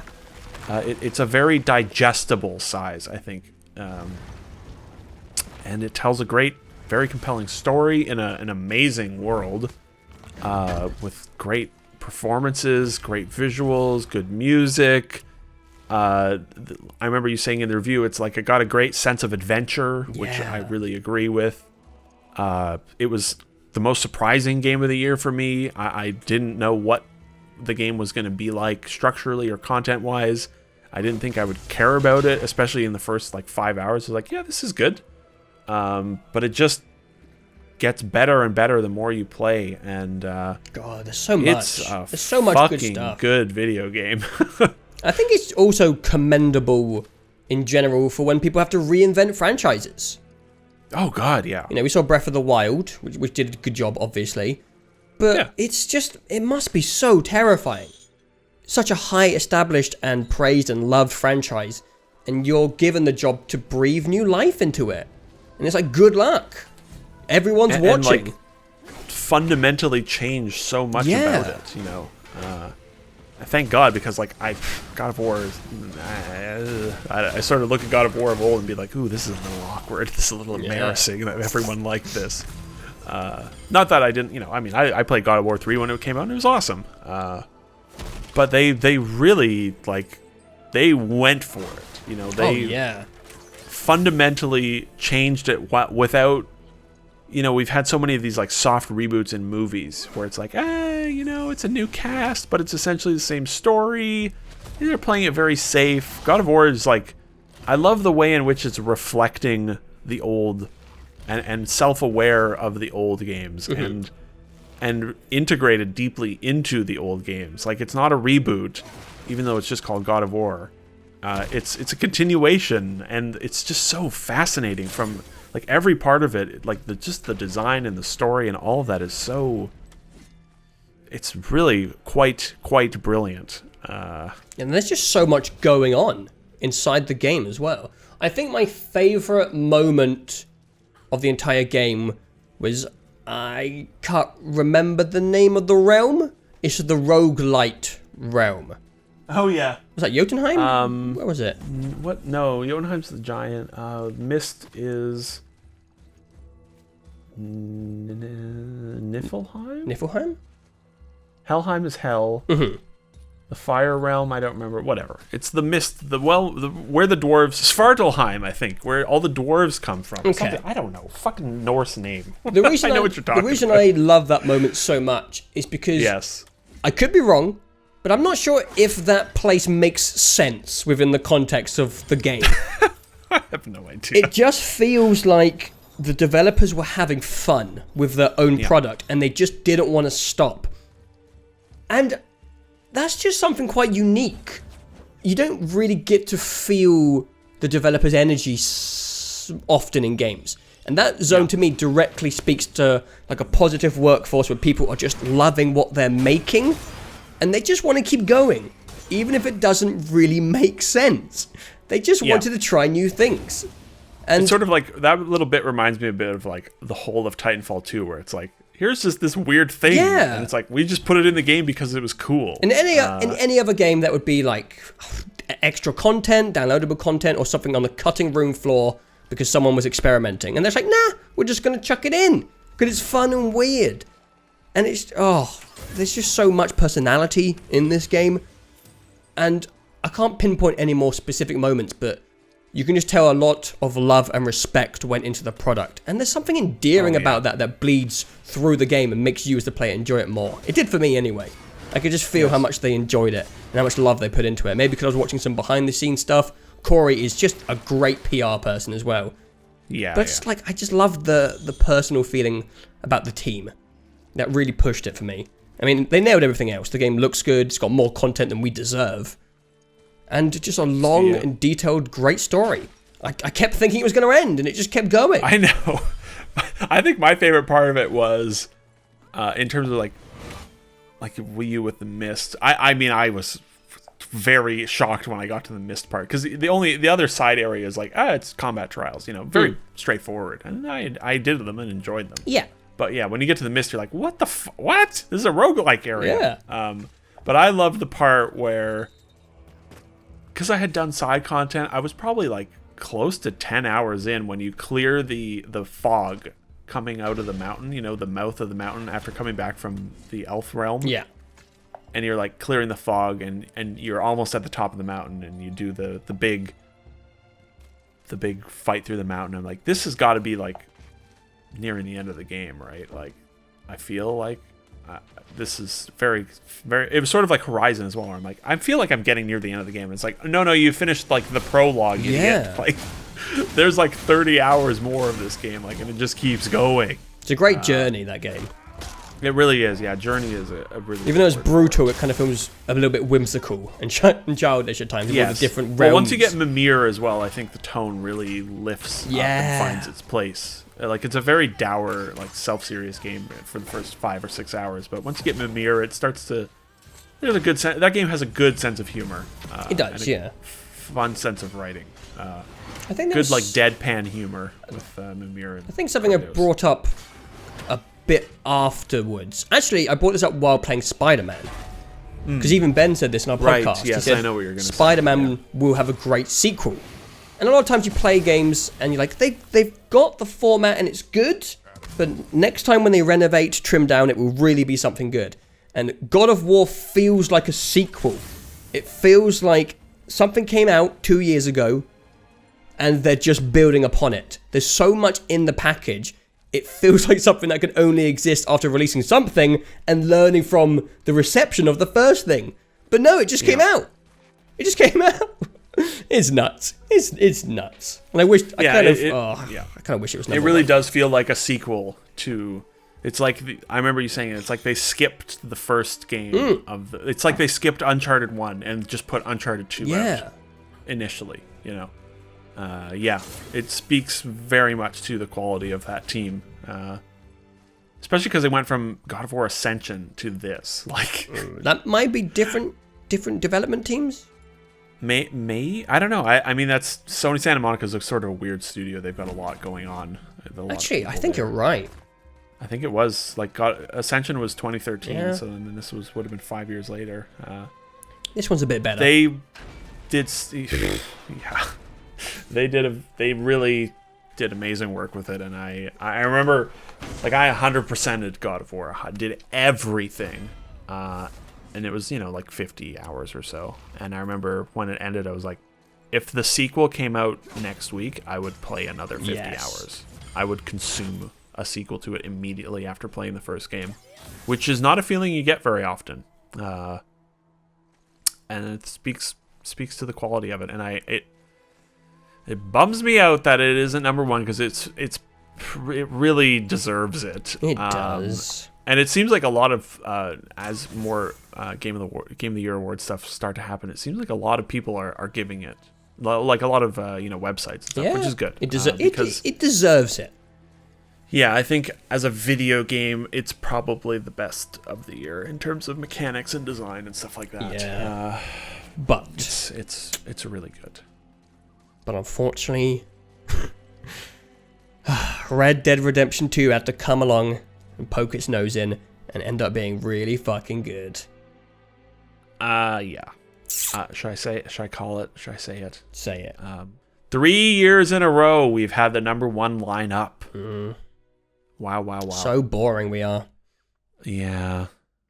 Game of the Year 2018 for Joe and Jameson is Red Dead Redemption 2.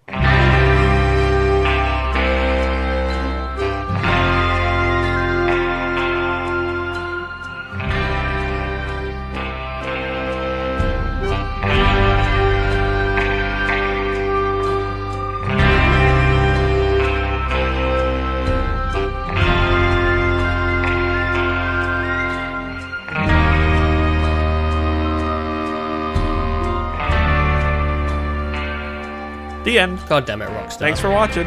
God damn it. I mean, we talked about Red Dead for 2 hours during our review. 2 hour review. Oh my 2 God. hour review, which is almost as long as this entire chat we just talked about Red Dead. Because holy shit, there is so much in that game. Yeah. But I think for me, because I think God of War is objectively better as an action game, or just a gamey game, it plays better than Red Dead Redemption. Yeah, I think. For me, Red Dead clocked number one because it's my favorite story maybe ever. At least character-based story. You know, I have some biases towards sci-fi stuff. But when it comes to characters, acting, and the development and journey of those characters, nothing's come close. Even some TV series, I couldn't list like a handful of TV series which have handled character development better than this game. And I don't want to say I didn't enjoy the game, because it's fine. It's a third-person shooter. You got cover stuff, lock on. It's fine. Yeah. It plays fine. But it's the journey that this game takes you on, the amount of time it gives you to just slowly embrace the world and explore at whatever pace you want. I'm really jealous of our friend Ben, who's still on Chapter 3, that son of a bitch. I wish I was still on Chapter 3. The rest of the game's a trap. I'll tell you that.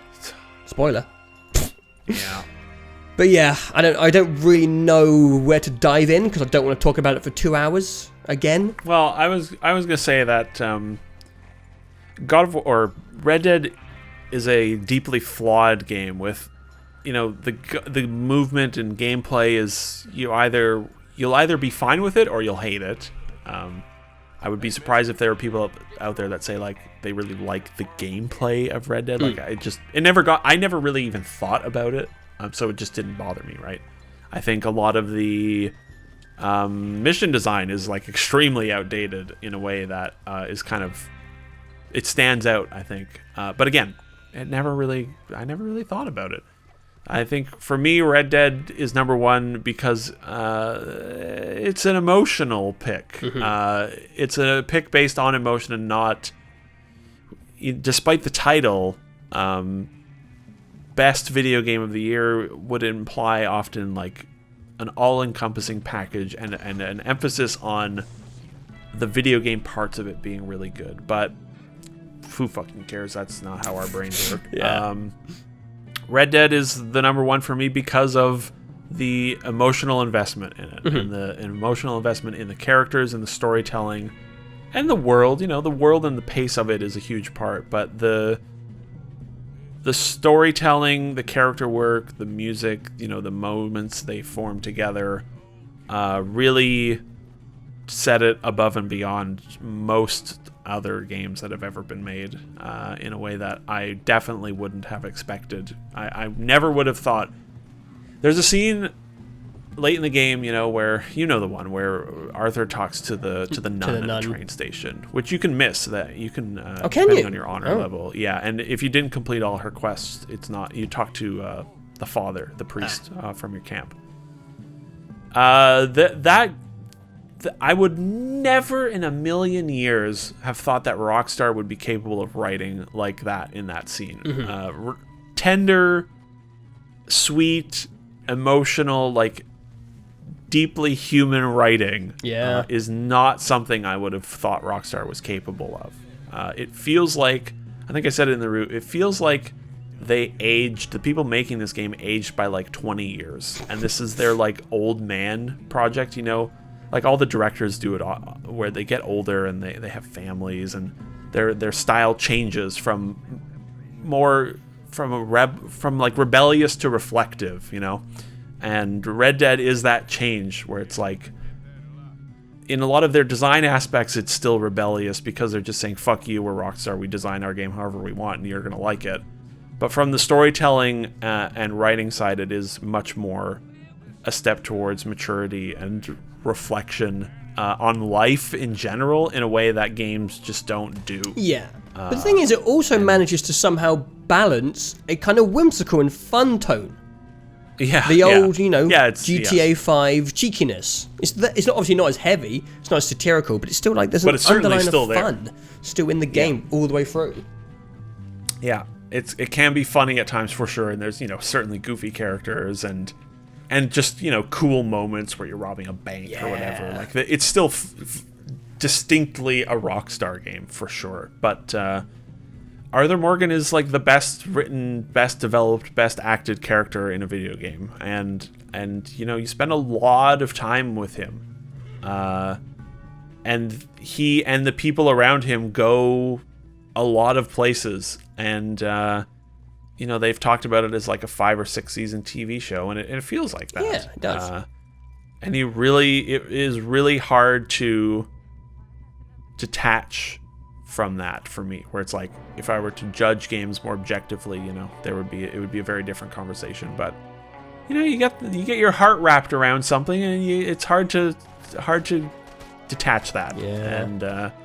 And that's why it's number one for me. Yes, me too. That's why it's number one. There's a lot of other reasons why it's an amazing game.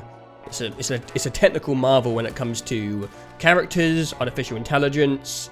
You know, we did a video on how most people have their own day-to-day activities. It just feels like a next-generation game and a step forward in the open-world genre. And, yeah, you know, it feels like a next-generation game. And that's obviously not this generation. Yeah. Yeah. But that's always fun, to play a game which feels like it's from the future. But the reason it topped God of War for me was what you said, was the emotional journey with the people in the game. 100%. It's better than any other game has done it, ever. And I think the one thing that design-wise, that I think it is actually very innovative about, and that actually changes the way I want to interact with games, is that you can talk to literally every single human being in that game. Yeah. And that's kind of amazing. It's crazy. The primary thing you can do in that game, the thing that they want you to do before shooting someone in the head, is say hello to them. And I think that's tremendous, and I want more games to be like that. I don't expect much of anything to ever do it, because it's obscenely expensive. But like I said in the review, I remember like playing Hitman 2 was the first game after Red Dead, after 3 weeks of Red Dead, and like in the first Miami level, I tried to like say hello to people. Yeah. It was like changing the way, and even when I've, if I boot up The Witcher or something, which you can sort of, some games you can like get basic dialogue from NPCs, when you hit A on them or something. Yeah, but like a generic hello. So much, yeah, exactly. But so much of Red Dead's interactions feel bespoke, and that they made like 7 billion things that you can say to people, and interactions and voice actors. The game really feels alive. Yeah. Really makes you feel like Batman, Yes, finally. And yeah, in terms of design, that is a big thing for me, where it's like I want more games to do this, even though it's probably an unreasonable expectation. Until Rockstar's next project. Probably, which will be in 17 years. I think we also have to acknowledge, even though we haven't played much of it, it comes with an online component with its own stuff as well. There's so much in the game. Yeah. And like... We only had one session with online, but it was really good. I really enjoyed it. And I want to play more of it. And even if we never played any of it, it would still stay number one. But the amount you're getting for your buck is just kind of nuts. Yeah. I mean, the world is huge and full of things to do. And like, yeah, you can spend 100 hours with the single player alone. Oh, yeah. And the online is surprisingly content rich. And yeah, I mean, it's skirting the tail, like it's getting close to, it's too early for me to say, but it is like, it gives Witcher 3 a run for its money for me, because Witcher 3 is the game that I think about the most still, and the game that like I like deeply love the world and the tone and the pace of that game and the emphasis on storytelling, and Red Dead is one of those games, and there are not a lot of games doing that. I think we've already decided that we will be doing, in 2 years' time, a game of the generation. Top 10 games. Oh, certainly. Yes, yeah. And that's going to be maybe the hardest list ever to make. Yes. I'm not excited about pitting Red Dead and Horizon head-to-head, because I don't know what I'm going to do. My head might just explode. Well, and also Cyberpunk will have come out. Oh my god, Probably. I forgot. Maybe. Yeah. We'll see. That's going to be so difficult. Maybe not. So yeah. There it is. Red Dead Redemption 2, number 1. God of War, number 2. Tied for number 1. It was a good year. Yes. As I said at the beginning, it was like the first half of the year was a bit of a ooh. But then the fall season for me really picked things up. In the last 6 months, let's see, 1, 2, 3, 4, 5, 6, 7, 8, 9 of my 15 games came out in the last 6 months. Wow. Which is a nice change, because in the past, the fall seasons I have not liked. But yeah, I think you said at the beginning, it was like it was one of those years like 2015 for me, where it's like there are 1 or 2 like true masterpieces, like The Witcher 3 or Soma or something, and then everything else is like, it's pretty good. But I don't feel like crazily about most of the rest of the list. But that's okay. It ended up, the video game industry managed to turn things around, and it ended up being a good year. I think this might be our most diverse year, maybe, with the most games.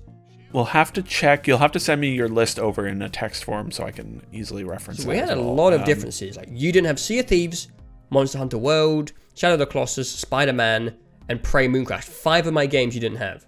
So maybe it's 15. And you didn't have Battlefield, Dead Cells, Forza, Destiny, Hitman.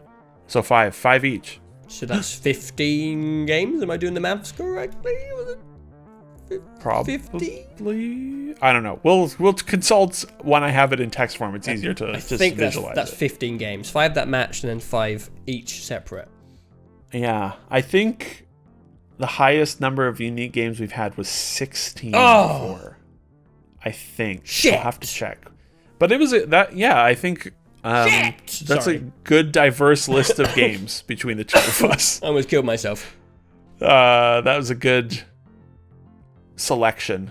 A varied selection. Let's just keep the list going, mate. Let's just keep it going.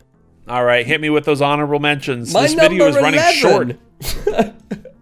My number 11 is Just Shapes and Beats. God, I can't believe that wasn't on your list. That's shocking to me. That was the battle. That sounded like a revelatory experience. That was to the me. battle. You saw Jesus. Thing is, it's a perfect little game. It's like a 3-hour little. I don't know. Yeah, that's okay.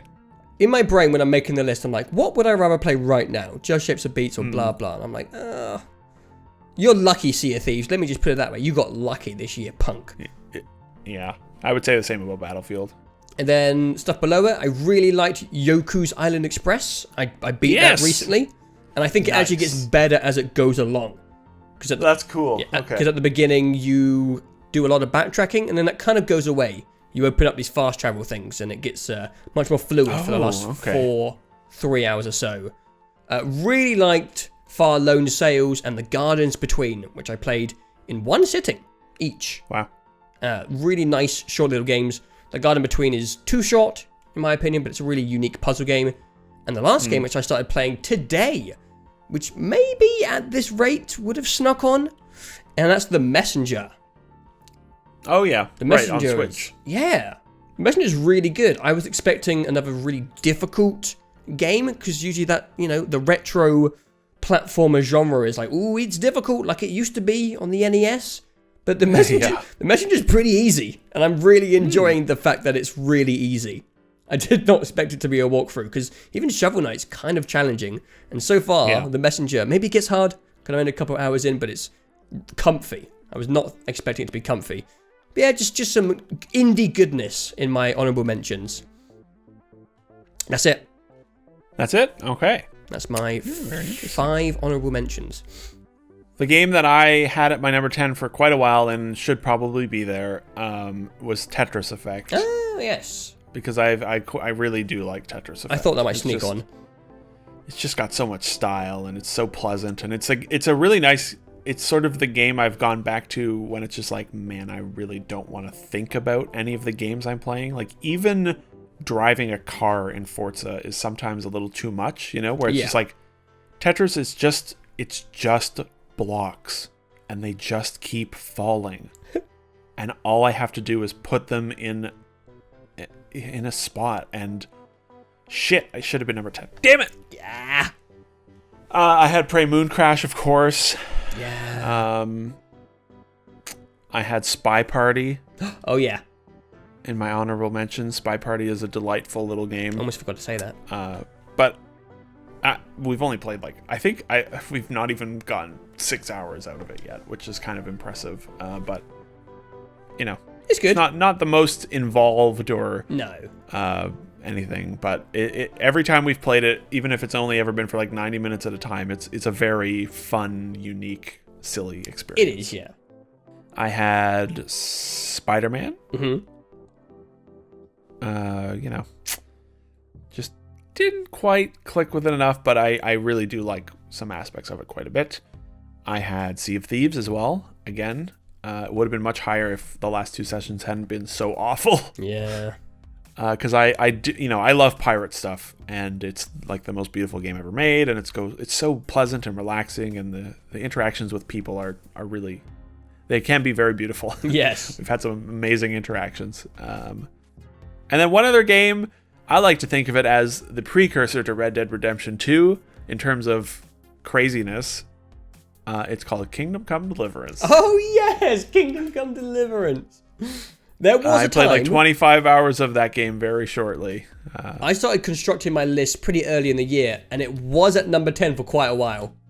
Yeah. But then, the second half of this year, kind of a lot of things swept in. But it was on there for a while. The reason I stopped playing it when I did was because I, like you, encountered a bug, and I just... this NPC wouldn't spawn, and I went back and installed it the other day, and they fixed it, of course, and I might get back into it. Me too. Maybe not, though, because I also hit a game-breaking bug. Yeah, a very janky game, but so much better than I would have thought. The writing and storytelling was a lot more compelling and good in quality than I would have expected. So immersive. Henry is a hilarious dope, but like the writing is good. That scene where you get drunk with the priest is one of the best scenes of the year. And I compare it to Red Dead because the pacing and tone of it are very similar. And the immersion mechanic type stuff. Yes, Kingdom Come is all about you immersing you in a world, and you have to bathe and your food can rot, and there's a lot of just downtime in Kingdom Come where you're just sort of wandering around and nothing's really happening, and it's very quiet and relaxed. And Red Dead definitely feels like the AAA Western, like made by, I don't want to say competent people, but you know what I mean, where it's like, here's a super big budget version of sort of some of the philosophies of what are in Kingdom Come Deliverance. Yeah, 100%. And, I really did like it quite a bit. And I want to play more of it because it was sort of filled that, Oblivion, Skyrim, first person, open world sort of thing. Obviously they're completely different, but I like a first person open world game that's sort of pleasant to be in. Yeah. And we haven't had a lot of those. This game fucking hard sometimes though, Jesus Christ. Yes. I also finally got to a part where I have a helmet now, and when I enter combat, my field of view limits to like 2 little slits, and you can barely see. And I love how that game is just made by the craziest people. Yes. I cannot believe they made it all first person, and that you can have like little slits for your helmet, and you can't see anything. Good. It's so amazing. Also, Henry is hilarious. Yes. I love him. He's such a dope protagonist of the year, mate. Move over, Arthur. Get out of the way, Arthur. Watch out. My name's Henry. I think that's about it. This was a fantastically short video. I mean, my God. Yeah. What are you predicting? Like sub 2 hours? It might sneak in just a hair under 2 hours. I can see. God. Which is really impressive. Can't believe we've done it. Well, how do we close out the year? Well, fuck, I don't know. See you next year. Yeah, fuck it. On to the next one, 2019. 2019 is looking juicy. We're going to have to do a best of the first half of 2019 because there's so many games coming out early next year. Can't wait for the new games and the new controversies and the new garbage fire. Who's going to be the Fallout 76 of 2019? I'm going to predict, let me have a think here for a second. What's happening next year? God, I'm going to say EA is going to come back for the crown.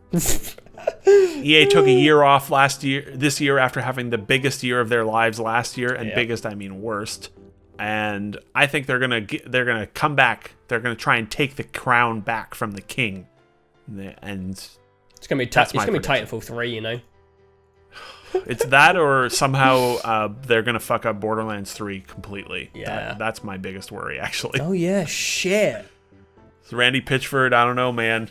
He's like the Saul Goodman of the video game industry. I don't trust him. I don't trust him either. Man, I play more Borderlands. Anyway, thank you if you've listened all the way to the end. Some people really look forward to these, which we find very confusing. But I hope you enjoyed it. Another one in the pan, ready for a full-on year of hopefully good video games. And we will see you next year. Woohoo! Bye-bye!